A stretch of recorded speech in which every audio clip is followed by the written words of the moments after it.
Hello, everyone. Ron here from L.T.L Tutoring Central. Well, me and my shadow, as you can see.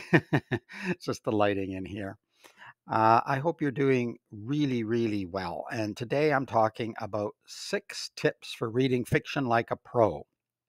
And these are things that you might not always think about when you're reading fiction. A lot of the time, when people are reading fiction, they just go ahead and read for enjoyment, which is great. It's fine. I love reading fiction for enjoyment.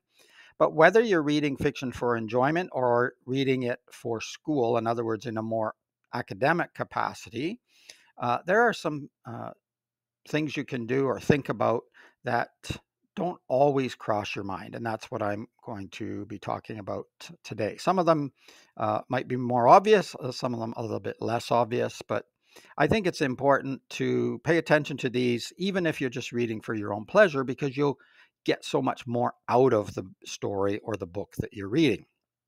I'm usually talking about academic skills on this channel, talking about school and courses that you're taking. But in many cases, what I'm discussing can also be used for personal development. So you might not be getting a grade, you might be just doing it for yourself.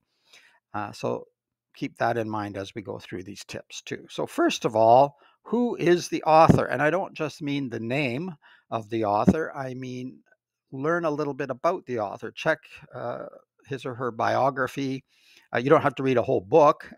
You can if you want. You could read an autobiography, but just check their brief biography. Learn a little bit about them, the time period that they lived in, what some of their experiences were, because sometimes you'll see more in the story or you'll understand more or the book if you know a little bit more about the author. You don't need to know everything, but it is helpful to know what period of time, what was the political atmosphere at the time, what was going on in the world at that time. And then we can, I think, read more kindly as well, because sometimes often people are too quick to judge from, I'm making this video in 2023 standards, and you're reading something from 1930 or 18 something, and you're trying to apply today's um, ideas and rules and strictures to something that was written in another time period altogether. So I think it's good to understand that. And I've already kind of touched on that. My next point was, when was the story written? And that's tied into learning a bit about the author. Knowing the time in this that the story was written can provide you with clues as to what's happening within the story, even in a fiction story. Now, not always, because some fiction stories are uh, so detached from the time period that you could read them at any time and understand them and relate it to your own time period without ever knowing that it was written decades ago or a century or two ago. So, but sometimes it can be helpful to know when the story was written and what was going on at that time. Look at the title. The title, again, doesn't always give you clues as to the story, and sometimes you won't know right away. But as you read the story, sometimes you find a section or you find the exact title in a line, and it can be quite an epiphany at that point. And it's very exciting to discover, okay, why was this story called The Interlopers? I actually read that story with a student the other day, and it's very interesting to know, why is the story entitled this way. And of course, academically, if you're going to be writing about it, teachers are generally impressed if a student took the time to discover sort of why, if it's important. If it's not important, no, but why was the story given that particular title? What does that refer to? So looking at the title can be helpful. The characters, obviously we're going to look at the characters, but look at them more specifically. Is there a protagonist? There isn't always. Is there an antagonist? There isn't always. So many stories do have a protagonist and an antagonist, or several protagonists and antagonists. Other stories, people are more complex. So the protagonist is not necessarily going to be the hero at all points or at all times. It could be a flawed protagonist, they say sometimes, someone who does a lot of good, but maybe the way they do it isn't always following the law or following ethics or morals.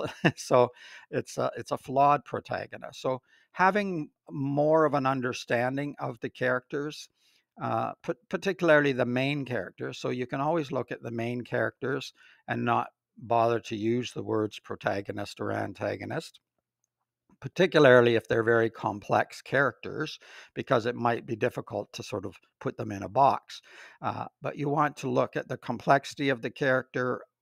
Why is the character doing this? What might have motivated this character, um, etc. You want to dig in a little bit more.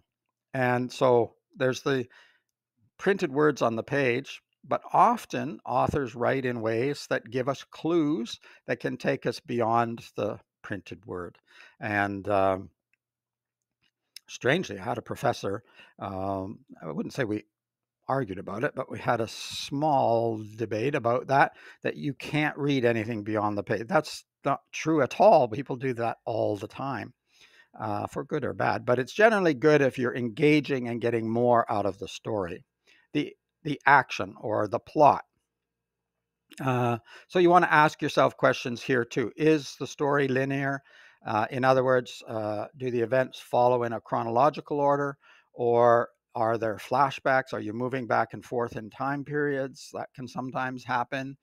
Or is everything being pulled together eventually? So you have different um, plot points and even different characters that don't seem to relate, and then all of a sudden they start to come together at some point throughout the story, maybe in the middle, maybe not until the end. But it's good to understand the action and how it has been developed throughout the story with the characters. All of these points tie in together, so they're not really all separate. It's one story or one book. Also, for fun, you want to look at things like literary devices such as metaphors or similes. It's always fun to look at an author's simile or metaphor and see, is this a good one? Is this a strong one? Is this an overworked one?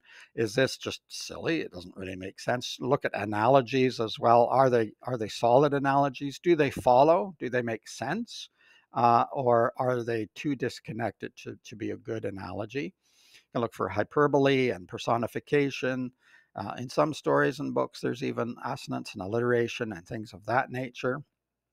So there's a lot that you can uh, look at, and you don't have to dissect it. You don't have you don't have to look at it scientifically. I'm not suggesting that. And unfortunately, sometimes in school, sometimes teachers can get carried away, and you rip apart a story to the point that it's no longer has interest. It's boring. It's all about syntax and poetic devices, and it's not any longer about the story. I want the story. That's why we looked at the characters and the plot, the action, and learn a little bit about the author and the time period even before we begin reading the story. So we want the story, but it can be fun to find these other things as well. And a careful author will make their any literary devices that they use, they'll make it count toward accentuating the characters, the setting, and the plot.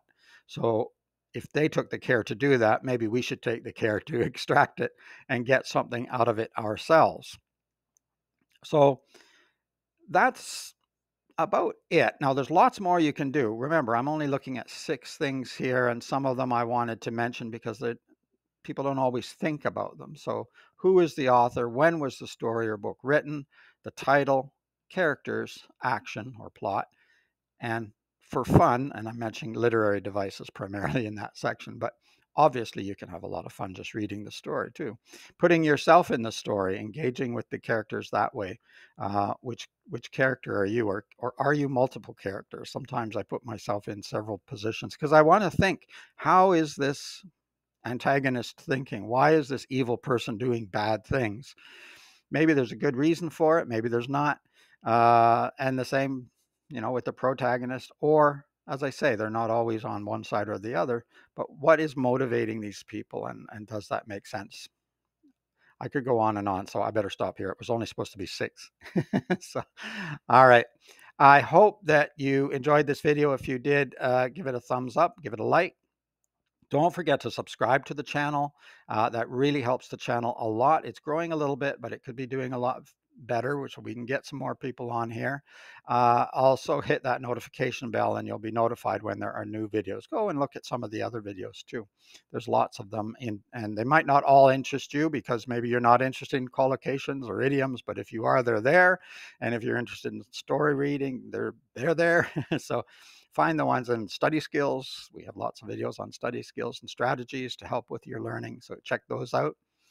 Also, I will put a link below for my short stories. If you're interested in reading my short stories, you can do so for free if you have Kindle Unlimited, and for a very reasonable price, you can get a paper copy, which I always like to read the paper copy, but the ebooks are great too. Either way, works for me. In the meantime, it's Ron from L.T.L Tutoring Central.